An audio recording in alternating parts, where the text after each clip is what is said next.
ओम साई राम। तो चलिए क्रम को ना तोड़ते हुए आते हैं अध्याय नंबर 18 पे।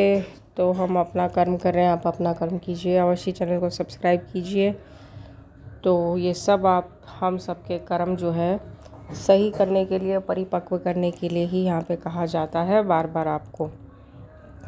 तो चलिए, ये विदित ही है कि सद्गुरु पहले अपने शिष्य की योग्यता पर विशेष ध्यान देते हैं। मतलब ये देखते तो है शिष्य कितना इसके अंदर क्या क्या त्रुटियां हैं। उनके चित्त को किंचित मात्र भी डामाडोल न कर वे उपयुक्त उपदेश देकर उन्हें आत्मानुभूति की ओर प्रेरित करते हैं। इस संबंध में कुछ लोगों का विचार है कि जो शिक्षा या उपदेश सद्गुरु द्वारा प्राप्त हो उसे अन्य लोगों में प्रसारित न करना चाहिए।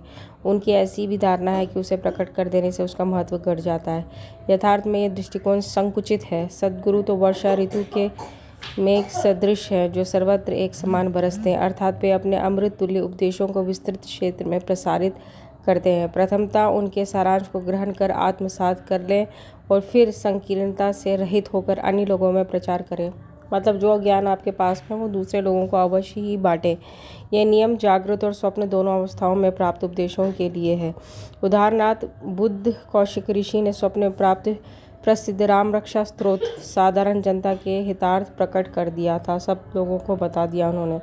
जिस प्रकार एक दयालु माता बालक के उपचारार्थ कड़वी औषधि का बलपूर्वक प्रयोग करती है, उसी प्रकार श्री साईं बाबा भी अपने भक्तों के कल्याणार्थ ही उपदेश दिया करते हैं। वे अपनी पद्धति गुप्त न रखकर पूर्ण स्पष्टता को ही अधिक महत्व देते थे। इसी कारण जिन भक्तों ने उनके उपदेशों का पूर्णतः पालन किया वे अपने ध्येय की प्राप्ति में सफल हुए। श्री साईं बाबा जैसे सद्गुरु ही जान चक्षुओं को खोलकर आत्मा की दिव्यता का अनुभव देने में समर्थ है। तो ऐसा कोई भी मतलब जटिल कहानी वो नहीं बताते, एकदम सरल भाषा में, स्पष्ट भाषा में उन्होंने लोगों को इस जो है आत्म अनुभूति की और उनको अग्रसर किया। विषय वासनाओं से आसक्ति नष्ट कर वे भक्तों की इच्छाओं को पूर्ण कर देते हैं, जिसके फलस्वरूप ही ज्ञान और वैराग्य प्राप्त होकर ज्ञान की उत्तरोत्तर उन्नति होती रहती है।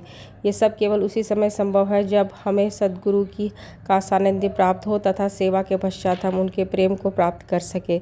तभी भगवान भी जो भक्त काम कल्पतरु हैं हमारी सहायतार्थ आ जाते हैं। वे हमें कष्टों और दुखों से मुक्त कर सुखी बना देते हैं।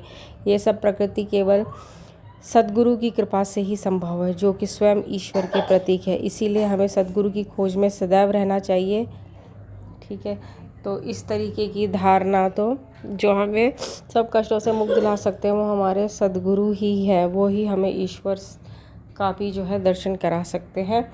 तो इस बात को जो है दृढ़ता से जो पकड़े रखेगा वही जो है इस भवसागर को पार करेगा। यही है साईं अमृतवाणी, जिसमें कोई जटिलता नहीं है, एकदम सरल विषय है और एकदम सरल तरीके से साईं बाबा साईं सच्चे जैसा अमृत तुल्य ग्रंथ हमारे लिए छोड़ गए हैं, जो आपके सब कष्टों से मुक्ति दिलाता है।